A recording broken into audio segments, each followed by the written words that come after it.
एक परिवार था जिसमें पति पत्नी और उनका 10 साल का बेटा रोहन 3 लोग रहते थे। वो पढ़ने में तो अच्छा था, लेकिन वो मौज मस्ती और शरारती भी बहुत था। जब रोहन को क्लास एग्जाम में काफी अच्छे नंबर मिल जाते तो उसकी माँ कहती कि क्यों नहीं मिलेंगे नंबर अच्छे, क्योंकि मैंने इसको पढ़ाया, मैं इसको समझाती हूँ। वहीं उसके पिताजी कहते कि आखिर बेटा किसका है, मेरे ऊपर ही तो जाएगा और इंटेलिजेंट भी होगा। और वहीं सेम अगर रोहन कोई गलती कर दे तो माँ का क्या रिएक्शन होगा कि अपने बाप के ऊपर गया है, पूरी तरह नालायक हो गया है। और वहीं बाप का क्या रिएक्शन होगा कि माँ ने इसे इतनी छूट दे दी है कि ये बिगड़ता जा रहा है। और शायद ये आपके घरों में भी होता होगा कि अगर आप कुछ अच्छा काम कर देते हैं तो माँ बाप दोनों से क्रेडिट लेना चाहते हैं, वहीं अगर आपने कुछ गलत कर दिया तो हम आपके हैं कौन। इससे भी ज्यादा हैरानी अब आपको होगी जब मैं बताऊंगा कि ये स्टोरी किसी बच्चे की नहीं बल्कि भारत की राजधानी दिल्ली की है। जहाँ वो बच्चा यानी रोहन दिल्ली को प्रेजेंट कर रहा था, वहीं बाप सेंट्रल गवर्नमेंट या एलजी को, वहीं माँ दिल्ली गवर्नमेंट या बोल सकते हो आप केजरीवाल सरकार को। चाहे वो कोविड-19 का आउटरेज हो या आज की पोल्यूशन की प्रॉब्लम हो, इन दोनों प्रॉब्लम्स के लिए सेंट्रल गवर्नमेंट यानी बीजेपी की गवर्नमेंट और दिल्ली गवर्नमेंट यानी केजरीवाल की गवर्नमेंट एक दूसरे को ब्लेम करती रहती है। केजरीवाल सरकार कहेगी कि बीजेपी एलजी के थ्रू हमारी फाइल को पास नहीं होने देती, इसकी वजह से हम काम बिल्कुल नहीं कर पाते हैं। और सेंट्रल गवर्नमेंट कहेगी कि आपने दिल्ली को जीता है, आखिर आपको काम करने से कौन रोक सकता है, आप यहाँ पर काम करना ही नहीं चाहते हो। और यही सब रबड़ी रोना चलता रहता है। और इन सब के बीच में पिसता कौन है? दिल्ली की जनता यानी मैं और आप। तो आज हम इस वीडियो में ये जानेंगे कि आखिर दिल्ली को चलाने का हक किसका है, आखिर दिल्ली को चलाता कौन है। तो चलिए इस वीडियो को शुरुआत से शुरू करते हैं। Chapter 1 history of Delhi politics. 12 दिसंबर सन 1911 में अंग्रेजों ने कोलकाता से हटाकर सेंट्रल गवर्नमेंट के पंजाब प्रोविंस के एक पार्ट को यानी दिल्ली को अपनी नई राजधानी घोषित की, क्योंकि भारत के लोगों में कहावत बहुत ज्यादा प्रचलित थी कि जिसने दिल्ली को जीत लिया उसने पूरे हिंदुस्तान को फतेह कर लिया। फिर 15 अगस्त 1947 को जब भारत आजाद हुआ तो आजाद भारत ने उसी टाइम पर दिल्ली को अपना ऑफिशियल कैपिटल घोषित कर दिया। और ये जानकर आप हैरान हो जाओगे कि 1952 के जनरल इलेक्शन के तुरंत बाद दिल्ली के असेंबली इलेक्शन की 40 सीटों पर चुनाव हुए, जिसमें से कांग्रेस पार्टी ने 39 सीटों पर जीतकर अपनी सरकार बनाई। 27 मार्च 1952 में ब्रह्म प्रकाश दिल्ली के पहले सीएम बने, लेकिन 31 अगस्त 1956 को भाषाओं के आधार पर भारत के राज्यों को रीऑर्गेनाइज किया गया, जिसमें 14 राज्य और 7 यूनियन टेरिटरी बने। इस तरह दिल्ली ने अपना स्पेशल स्टेटस खो दिया, जिसके बाद दिल्ली लेजिस्लेटिव असेंबली को अबॉलिश कर दिया। Chapter 2 revival of Delhi assembly.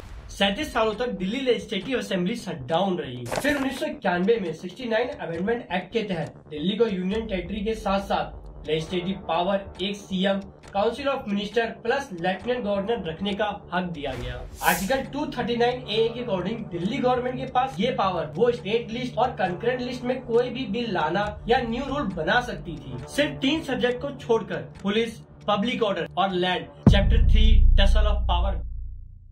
Delhi में असली में पावर की लड़ाई शुरू होती है 2014 में, जब सेंटर में मोदी गवर्नमेंट आती है और दिल्ली की स्टेट गवर्नमेंट केजरीवाल की बनती है। केजरीवाल दिल्ली में जीतने के बाद कई बड़े बड़े फैसले लिए, जैसे कि पानी फ्री कर देना, बिजली 200 यूनिट तक फ्री कर दिया, यहाँ तक कि महिलाओं के लिए बस भी फ्री कर दिया, जगह जगह पर कैमरे लगाए गए, स्कूल हॉस्पिटल की व्यवस्थाओं को ठीक किया गया। पर इन सब का सीधा फायदा दिल्ली वालों को बिल्कुल मिल रहा था। कहीं न कहीं इसलिए दिल्ली की जनता ने केजरीवाल को बार बार जितवाया। वहीं बीजेपी भारत के लगभग हर स्टेट में चुनाव जीतती जा रही थी, पर दिल्ली में तो वो टक्कर भी नहीं दे पा रही थी। जिसके बाद केजरीवाल कोई फाइल भेजते और एलजी उसको रिजेक्ट कर देते, जो कि उनका एक राइट भी है।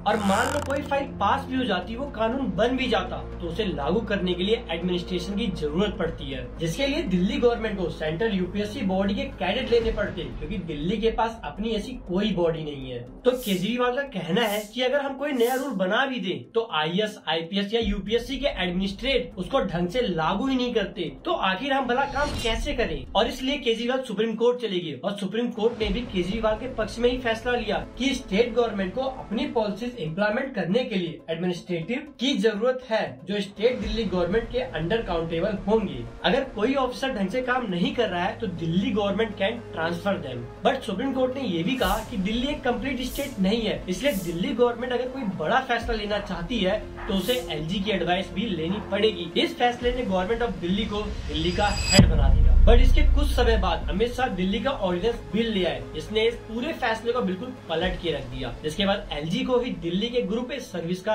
हेड बना दिया। Chapter 4 the solution. अब सवाल आता है कि आखिर इस पावर टसल का आखिर सोल्यूशन क्या है। देखो, इंडिया से यूनियन ऑफ स्टेट है, यानी राज्यों का संघ भारत की अखंडता और एकता को दिखाता है। तो इस बात को समझो कि दिल्ली को जब तक स्टेटहुड पूरी तरह नहीं मिल जाता है, तब तक सेंट्रल गवर्नमेंट, स्टेट गवर्नमेंट और अपॉइंटेड एलजी को मिलकर दिल्ली की जनता की भलाई के बारे में सोचकर एक साथ काम करना पड़ेगा। यही एकमात्र सॉल्यूशन है, क्योंकि केजरीवाल सेंटर में आने से रहे और बीजेपी दिल्ली में। अगर आप ये वीडियो दिल्ली में बैठ के देख रहे हो तो दिल्ली वालों जरा मुझे एक चीज बताओ, क्या इसका कोई और भी सॉल्यूशन हो सकता है?